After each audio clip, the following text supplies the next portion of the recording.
that we're covering for you in KZN, an exclusive by our team down there, led by our reporter Dasen Thathiah, an undercover sting operation to out a corrupt official who has yielded results on the KZN South Coast. An eThekwini municipality official is in custody after he extorted money from a South Coast businessman. We're in conversation with Dasen earlier, and he joins us again now live. Now, Dasen, you did take us through the initial parts of this investigation. It's been a long time coming, for quite a few weeks you were working on, and you were then just about to tell us about the businessman then deciding what to do once he realized what he was caught up in.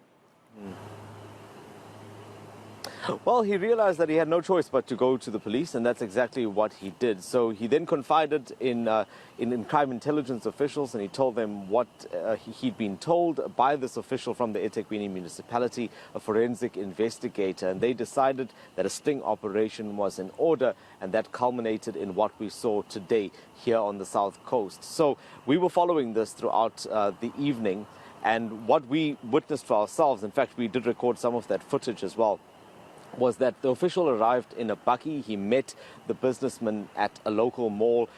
There was a conversation that then took place there.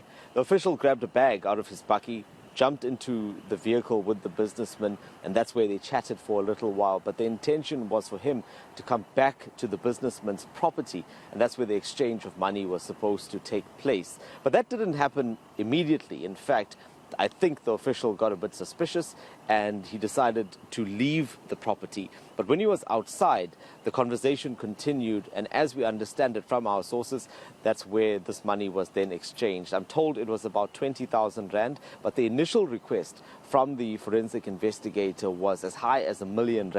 That amount then was reduced to about 200,000 rand, and eventually 20,000 was settled on because the businessman had said that he would only get more money by the end of the month. And all of that has resulted in what we're seeing now, that forensic investigators here at the Hebridean SAPS behind me, the last I heard, that money was being counted, the money that was used as part of this exchange. And we will then be awaiting further information from the SAPS officially. I have put in some inquiries. We will be waiting to find out what charges will be laid against that official.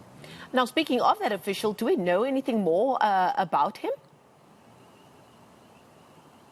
Well, what I can tell you is that he is employed by the city's Integrity and Investigation Unit. Very interesting title, that, and considering what he's now implicated in. But why it becomes even more interesting is because just today, the eThekwini municipality put out a statement, and it was bragging about how it has fraud and corruption under control. What's even more interesting is that it's the International Fraud Awareness Week that we're in right now. It lasts until tomorrow. And in this week, the eThekwini municipality had held a conference, a fraud awareness conference. And in that, there were about 1,000 delegates from the municipality. And the idea there was to encourage officials not to steal from the municipality. So I think the kicker for me is that that conference was led by that very unit that employs this official that now finds himself in all sorts of trouble behind me. Well, we're going to leave it there. Dasen Thathiah and our team in KZN keeping a very, very close eye on developments in that a very interesting story.